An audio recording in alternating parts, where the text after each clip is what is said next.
തട്ടി വീഴരുത്. ഉണ്ണി, നിനക്ക് ചെറിയച്ഛൻ പാടത്തേക്ക് അറിയട്ടെ? വേണ്ട.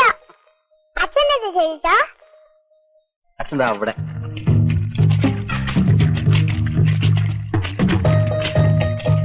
എന്തിനാടാ വെയിലുള്ള നിങ്ങടെ പോന്നേ? അമ്മാമ വന്നിട്ടുണ്ട്. ഏതമ്മാമ? നമ്മുടെ ഗോവിന്ദമാമേ. എന്തിനാണോ നിങ്ങടെ എന്നല്ലേ? നീ വയ്ക്കോ, ഞാൻ ഈ കണ്ട അങ്ങോട്ട് ഉഴുതു മുട്ടിച്ചിട്ട് വന്നേക്കാം. ചെയ്തലിക്ക, ഒരു 2 കാലം ഞാൻ പിടിക്കാം. ഓ വേണ്ട വേണ്ട, കാലിൽ വല്ല മുള്ളോ കല്ലോ കൊള്ളൂടാ. മുള്ളൊന്നും കൊള്ളില്ല എന്റെ ഏട്ടാ. മക്കളെടുപ്പിച്ചേ.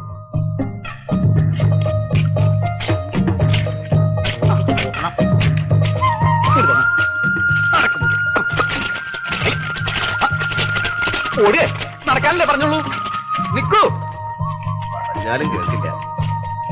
പരിചയമില്ലാണ്ട് ചെളിയിൽ ചവിട്ടി നടന്നാലും കാല് വേദനിക്കൂടാ. സാരല്ലേ ഏട്ടാ.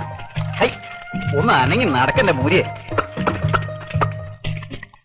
എന്റെ തോന്നലൊന്നുമല്ല, അല്ലെങ്കിൽ പാടത്തിന് വരാൻ അത്ര നേരമൊന്നും വേണ്ട. ഇന്നോട് ഇത്തിരി സ്നേഹവും ബഹുമാനം ഉണ്ടെങ്കിലല്ലേ ഞാൻ വന്നു എന്ന് പറഞ്ഞാൽ ഓടി വരണ്ടുള്ളൂ. അങ്ങനെ വിചാരിക്കേണ്ട കാര്യമില്ല. എല്ലാം എനിക്കറിയാം. കുഞ്ഞനായർക്കുള്ള സ്ഥാനം എനിക്കിവിടെ ഇല്ല. പറയുമ്പോ മുള്ളിപ്പ തെറിച്ച ബന്ധേ അവനുള്ളൂ. എന്നാലും അവന് ഇവിടുത്തെ ഞാൻ അന്യൻ. കുടുംബം വിറ്റ് കിട്ടിയ പണം എന്തോ തന്നു എന്നൊക്കെ പറയണം. അതുകൊണ്ടൊക്കെ രക്തബന്ധം ഉണ്ടാവൂ. അന്ന് ആ പണം കിട്ടിയത് കൊണ്ടാ ഈ കുടുംബം അന്യാധീനപ്പെട്ട് പോകാണ്ടിരുന്നത്. ഏട്ടൻ അറിയാലോ, ജപ്തി ചെയ്യാൻ കടലാസ് പതിപ്പിച്ചതായി ചെമ്മരില്.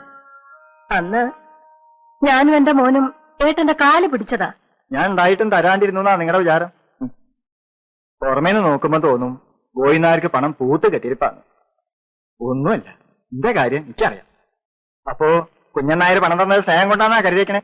അല്ല, പണിയെടുക്കാണ്ട് ജീവിക്കാലോ അച്ഛനും മോക്കും. 10-15 കൊല്ലായിട്ടൊരു കാര്യം അന്വേഷിക്കേണ്ടി വന്നിട്ടില്ലല്ലോ. അവത്തേക്ക് ലാഭം. അത് മനസ്സിലാക്കാനുള്ള ബുദ്ധി നിനക്കോ നിന്റെ മോനോ ഇല്ല.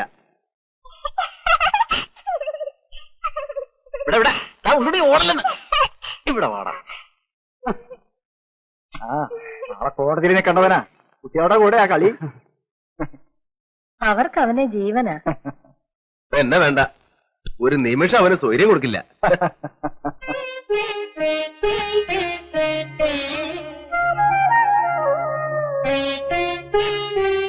അല്ലേ, കഞ്ഞിവെള്ളായും കുറച്ചും കൂടെ എടുത്തു. വല്യമാമ ഇങ്ങടായിട്ട് വന്നതാണോ അതോ വേറെ വല്ലടിക്കും പോണ വഴിക്കോ? എന്താ, എനിക്ക് ഇങ്ങോട്ട് മാത്രമായിട്ട് വന്നൂടെ? അല്ല അതല്ല, പതിവില്ല, അതുകൊണ്ട് ചോദിച്ചതാ. ഞാനിങ്ങോട്ട് എന്തിനാ എപ്പോഴും വരണത്? നിങ്ങളാരും അങ്ങോട്ട് വരണില്ല, ഞാനായിട്ട് എന്തിനാ വരണേ? എനിക്ക് ഇവിടെ നിന്ന് തിരിയാൻ നേരില്ലേ. ഇവർക്കും സുതയ്ക്കും വിജയനും വന്നാൽ എന്താ? കുടുംബത്തും കാര്യങ്ങളില്ലേ ഏട്ടാ? അതിന് മാനവില്ലേ? പിന്നെ അടുക്കള പണിക്കാണെങ്കിൽ കുഞ്ഞനാരുടെ മോളുണ്ടല്ലോ.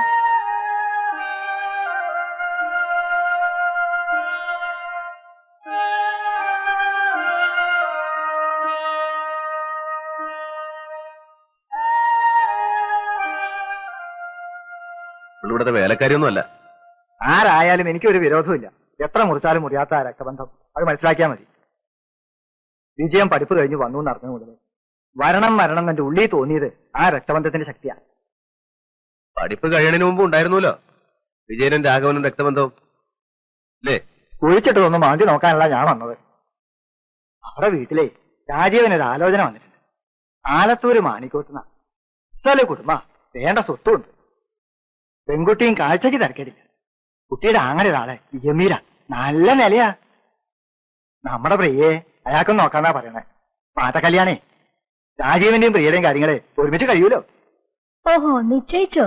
നിശ്ചയിച്ചില്ല, അങ്ങനെ ഒരു ആലോചന വന്നിട്ടേ ഉള്ളൂ.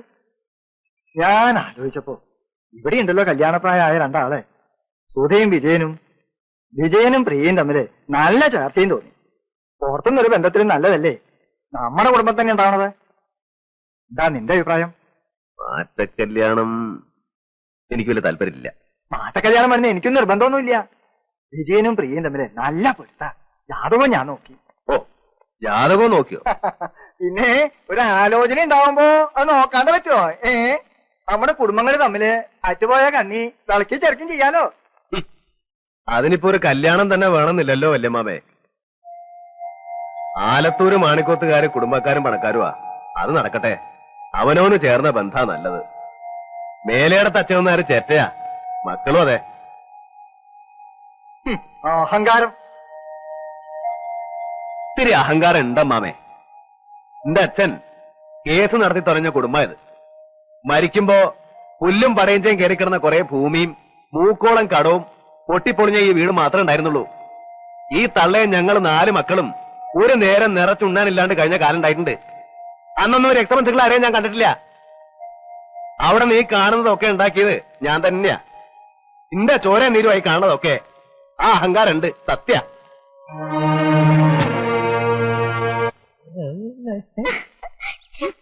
നാക്കെടുത്ത് എങ്ങനത്തെ വർത്താനേ ഉള്ളൂ. നാണോ എന്നെ കുടിക്കിയത്? ഞാൻ കുടിക്കുന്നൊന്നുമില്ല. എന്റെ പിന്നാലെ നടന്ന് എന്നെയാ വലയെ കുടിക്കിയത്. കുടുങ്ങിയ സ്ഥിതിക്ക് ഇനി ഏതായാലും നിന്നെ ഞാൻ വിടാൻ പോണില്ല. അയ്യോ, ആരെങ്കിലും കാണും. ഇത്ര പേടിയാണ് സുധക്കേ? എന്നാ പേടിയൊന്നും മാറ്റണമല്ല. അയ്യോ, കുഴപ്പായി. മുന്നോട്ട് പൊയ്ക്കോ. ആരാ? എന്റെ ഒരു കസിനാ. പൊയ്ക്കോ പ്ലീസ്.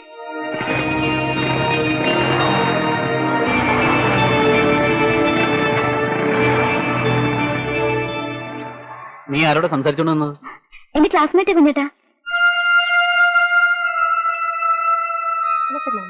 പറയാനറിയാം. ആരെയാണ്? എന്റെ ഫ്രണ്ടാ. ഫ്രണ്ട്? നീ എന്റെ കണ്ണിന് മുമ്പ് കണ്ടാലുണ്ടല്ലോ, ഞാൻ ഏട്ടനോട് പറഞ്ഞു കൊടുക്കും. തൊടിയിൽ ചുറ്റിക്കറാണ്ട് വാടി വീട്ടിലേക്ക്.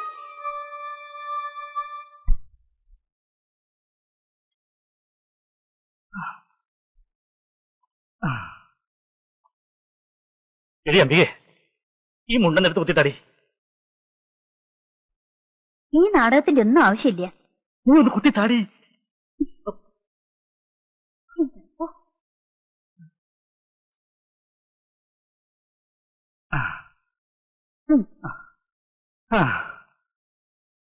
ആങ്ങളമാരെ അമ്മയൊക്കെ കാണുമ്പോ എല്ലാം മറന്നു പോരുത്. ഒരു 10,000-3000 ഒപ്പിക്കണം. നിങ്ങൾക്ക് അങ്ങോട്ട് വാ തുറന്ന് ചോദിച്ചൂടെ? നിന്നെ പോലൊരു മണ്ടി. എടി, ഞാൻ 1 2 പറഞ്ഞ് മുഴിഞ്ഞാ പിന്നെ അത് മുഴിച്ചില്ല. പിന്നെ ഈ മുറ്റത്ത് കയറാൻ പറ്റില്ല. നീ മുഴിഞ്ഞാലും പിണങ്ങിയാലും കുഴപ്പമില്ല, നിന്റെ വീടാ. അവകാശവും തന്നിട്ടില്ലല്ലോ. നടക്ക് നടക്ക്. ആഹാ, ഇതാരൊക്കെയാ? നിങ്ങളുടെ കാര്യം എപ്പ അങ്ങടെ ഓർത്തേ ഉള്ളൂ. ഇതൊന്ന് പിടിച്ചേ. അനുമ്പോൾ അമ്മമ്മേ മറന്നാ? ഏട്ടൻ എന്തിയമ്മേ?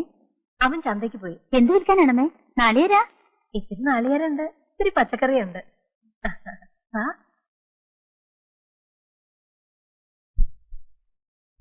കുട്ടിയെ, ഇതാരാ വന്നിരിക്കണേന്ന് നോക്കിയേ. ദിവാകരനിപ്പോ ജോലിക്ക് പോണുണ്ടല്ലോ, ഇല്ലേ? ഒരാഴ്ച പോയാ ഒരാഴ്ച ലീവാ. ആരോഗ്യം ഇവിടെ ശരിയായിട്ടില്ല. കിട്ടുന്നത് മരുന്നിനേ ഉള്ളു എന്റെ അമ്മേ. ഇതൊക്കെ എന്തിനാണ് അമ്മയോട് പറയുന്നത്? ഇതായി മനുഷ്യന്റെ സ്വഭാവം. നമ്മുടെ വിഷമം എന്റെ ഏട്ടനോടും അമ്മയോടും അല്ലാണ്ട് ഞാൻ ആരോടാ പറയാ? അതിലൊരു മാനക്കേടും ഇല്ല. ഏടത്തി സുധയും എന്റെ അമ്മേ അപ്പുറത്തുണ്ട്. വാ മോളെ. വന്ന കാലം നിക്കണ്ട, ഇരിക്കൂ ദിവാര. ഓ, ഇരുന്നോളാം.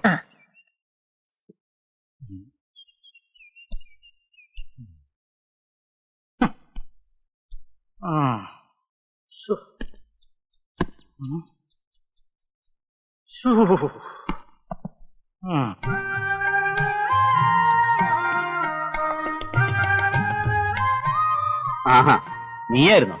ഞാൻ വിചാരിച്ച ഏട്ടനാണെന്ന്. ബീഡി വലിച്ചല്ലേ? ഓ, ബീഡിയല്ല, സിഗരറ്റ്. എന്തേ?